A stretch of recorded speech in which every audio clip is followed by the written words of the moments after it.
તો સૌથી પહેલો ક્વેશ્ચન એટલે કે આમ પેપરનો છઠ્ઠો ક્વેશ્ચન GS3 નો, કૃષિમાં નેનો ટેકનોલોજીનો ઉપયોગ કૃષિ ઉદ્યોગનું ભવિષ્ય બદલી શકે છે, સમજાવો. હવે નેનો ટેકનોલોજી જે છે ને, હું મારી પર્સનલી વાત કરું તો જે 2012થી લઈને 15ના 10થના પાસ આઉટ છોકરાઓ હશે ને એને આ ટોપિક ખબર હશે. મને યાદ છે સિલેબસમાં સાયન્સની 10માની ચોપડીમાં પહેલું ચેપ્ટર હતું નેનો ટેકનોલોજી. ત્યારે તો ખબર જ નહોતી કે નેનો ટેકનોલોજી એટલે શું હોય, આવડી શું હશે. તો ભણ્યા પછી ખબર પડી કે શું હોય છે નેનો સાયન્સ. તો જેને ખ્યાલ ન હોય એના માટે, જેનું સાયન્સ બેકગ્રાઉન્ડ નથી એમના માટે, કે નેનો ટેકનોલોજી એટલે કે એવી ટેકનોલોજી કે જે પાર્ટિકલ્સ એટલે કે કણ હોય એ 1થી લઈને 100 નેનોમીટર સુધીના દાયરામાં જે કામ કરતા હોય ને એને કહેવાય નેનો ટેકનોલોજી. તો નેનો ટેકનોલોજીના યુઝ ક્યાં ક્યાં થઈ શકે? હેલ્થમાં થઈ શકે, સ્પેસમાં અને એગ્રીકલ્ચરમાં થઈ શકે. હવે આપણને કીધું છે કે એગ્રીકલ્ચરમાં શું ઉપયોગ થઈ શકે, તો આપણે સ્પેસિફિક પહેલાં આપણે આ કહેવાય ને કે ઇન્ટ્રોડક્શન માટે છે કે આના ઉપયોગ ક્યાં ક્યાં થઈ શકે. પછી આપણે જોવાનું છે સ્પેસિફિક કે જે એગ્રીકલ્ચરના પૂછ્યા છે. તેમાં વાત કરીએ તો nano pesticides, nano fertiliser, nano devices અને બારકોડ, આ બધા જે છે એના ઉપયોગ છે. નેનો બારકોડમાંથી ખબર પડે કે પાકમાં કંઈ કહી શકે કે રોગ લાગુ પડ્યો છે કે નહીં, કે એની હેલ્થમાં કે કઈ રીતે કંઈ પણ પ્રોબ્લેમ્સ છે કે શું છે. તો આ નેનો ડિવાઇસ અને નેનો બારકોડ, નેનો પેસ્ટિસાઇડ્સ અને ફર્ટિલાઇઝરને આગળ આપણે ડિસ્કસ કરીએ.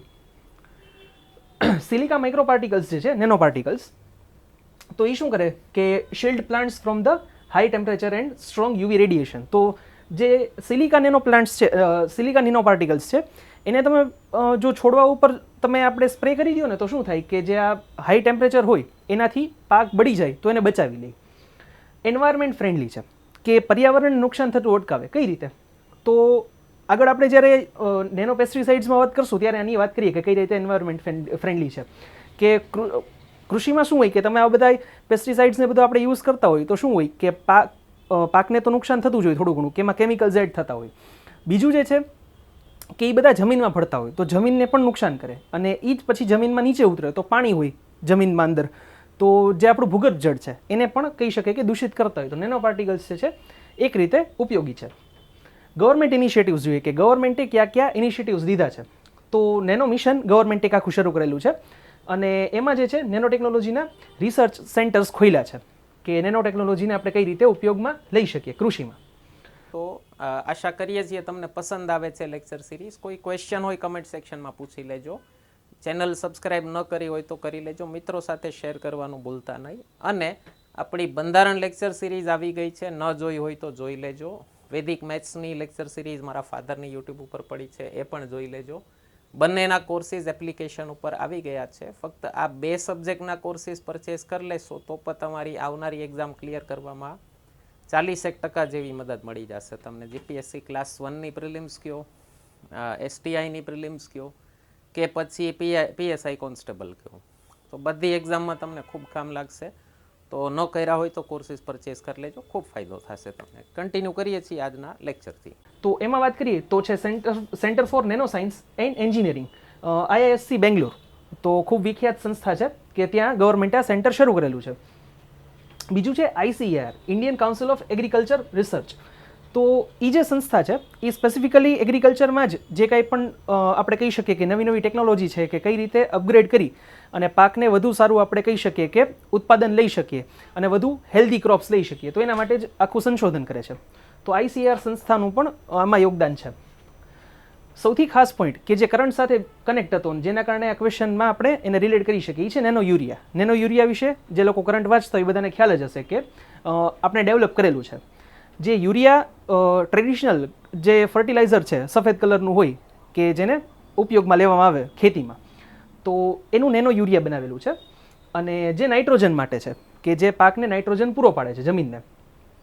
હવે એ જે છે નેનો યુરિયા, એ જે કન્વેન્શનલ યુરિયા છે કે જે પારંપરિક યુરિયા છે એના કરતાં 50% વધારે એફિશિયન્ટ છે અને કોસ્ટ ઇફેક્ટિવ છે.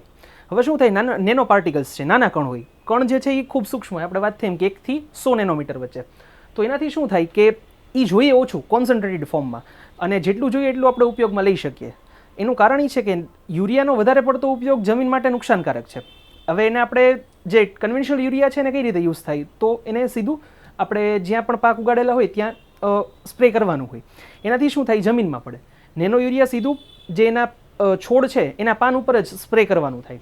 તો એના કારણે જે છે એ જમીનમાં પડતું અટકે અને એના કારણે જે ભૂમિનું પ્રદૂષણ છે એ અટકે, અને એ જ અલ્ટિમેટલી જે ભૂગર્ભ જળ છે એનું પ્રદૂષણ પણ એનાથી અટકે.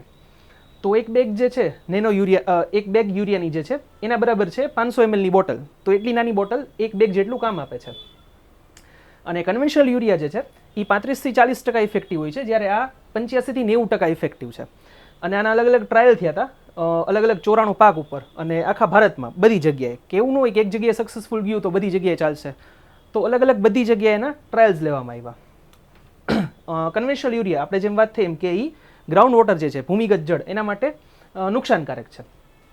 એના માટે આપણે નેનો યુરિયા એના વિકલ્પ તરીકે, તો આ નેનો ટેકનોલોજીનો કૃષિમાં ઉપયોગ થયો. અને સરકારે 40,000 કરોડનું લગભગ રોકાણ કર્યું છે આખા પ્રોજેક્ટ માટે, નેનો યુરિયાના પ્લાન્ટ્સ બનાવવા માટે, to reach the increase of food demands.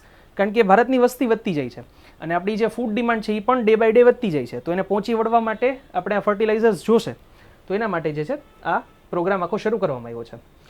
High absorption rate, minimum loss and wastage and maximum utilisation. શું છે કે આપણને ખબર છે કે યુરિયા નુકસાનકારક છે, તો બને એટલું ઓછું વાપરીએ, આપણી પ્રોડક્ટિવિટી જળવાઈ રહી અને યુરિયા ઓછું ઉપયોગ કરવું પડે.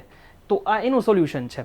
અને એના માટે જે છે હાઈ એબ્ઝોર્પ્શન રેટ છે એનો, કે આપણે સીધા છોડવા ઉપર એને સ્પ્રે કરીએ તો આપણને વધારે આઉટપુટ મળે છે, જમીનમાં જતું અટકે. અને જે ન્યુટ્રિયન્ટ્સ છે એ કોન્સન્ટ્રેટેડ ફોર્મમાં, એટલે કે જ્યાં જરૂર છે ત્યાં જ એને સીધા જે છે મળી રહી. કલોલ જે ગુજરાત છે, કલોલ ગુજરાતમાં છે, ત્યાં એનો સૌથી પહેલો પ્લાન્ટ નેનો યુરિયાનો પ્લાન્ટ સ્થાપવામાં આવ્યો છે. અને જે બીજા પ્લાન્ટ છે એ આંવલા અને ફૂલપુર યુપીમાં સ્થાપવામાં આવ્યા છે. અને બીજા હજી 13 પ્લાન્ટ 2025 સુધીમાં અલગ અલગ જગ્યાએ સરકાર જે છે એ બનાવવાના છે. અને જ્યારે આ બધા પ્લાન્ટ એક સાથે એક્ટિવ થઈ જશે ત્યારે લગભગ વાર્ષિક 44 કરોડ બોટલ જે છે યુરિયાનું ઉત્પાદન થશે. 500 ml ની બોટલ આવે છે. અને કલોલમાં જેમ વાત થઈ એમ કે સૌથી પહેલો પ્લાન્ટ આપણે ખોલેલો છે. અને આ ડેવલપ કરેલું છે ઇફકો, જે ખૂબ વિખ્યાત સંસ્થા છે કૃષિ માટે. તો ઇફકો દ્વારા ડેવલપ કરવામાં આવેલું છે. એનું જે સેન્ટર છે બાયોટેકનોલોજીનું સેન્ટર, એમાં જેમ વાત થઈ એમ કે ડિરેક્ટલી એને સ્પ્રે કરવાના હોય છે પ્લાન્ટ ઉપર. અને 2 થી 4 ml આખી 1 લીટર પાણીની બોટલમાં 2 થી 4 ml જ જોઈએ. તો એ કરી અને મિક્સ કરી અને પછી સ્પ્રે કરવાનું હોય છે. એટલે કોન્સન્ટ્રેટેડ ફોર્મમાં હોય છે યુરિયા. અને સરકારે હમણાં જ લગભગ જુલાઈ મહિનામાં જ ગુજરાત સરકારે આની ઉપર 50% સબસિડી જાહેર કરી છે. નેનો યુરિયા અને નેનો ડીએપી, ડાયએમોનિયમ ફોસ્ફેટ. તો આનું પણ નેનો વર્ઝન છે, ડીએપીનું પણ. તો આ બંને જે છે એ રીતે યુઝ થાય છે. અને આગળ વાત કરીએ કે ચેલેન્જીસ. જો કોઈ પણ ટેકનોલોજી નવી આવે તો જેમ એના ફાયદા હોય એમ એના નુકસાન પણ હોય ક્યાંક. તો એમાં એનું નુકસાન સૌથી વધુ શું છે કે high cost of research and development. કે નેનો ટેકનોલોજી છે સારી, પણ એનું રિસર્ચ અને ડેવલપમેન્ટ છે ને એ ખૂબ કોસ્ટલી છે અને ખૂબ ટાઈમ કન્ઝ્યુમિંગ છે. તો એના કારણે આપણને તાત્કાલિક રિઝલ્ટ્સ ન મળી શકે. બીજું જે છે સ્પેશિયલાઇઝ કોમ્પોનન્ટ્સ, કે એ જે છે આપણે એનો જનરલ યુઝ બહુ ઓછો કરી શકીએ.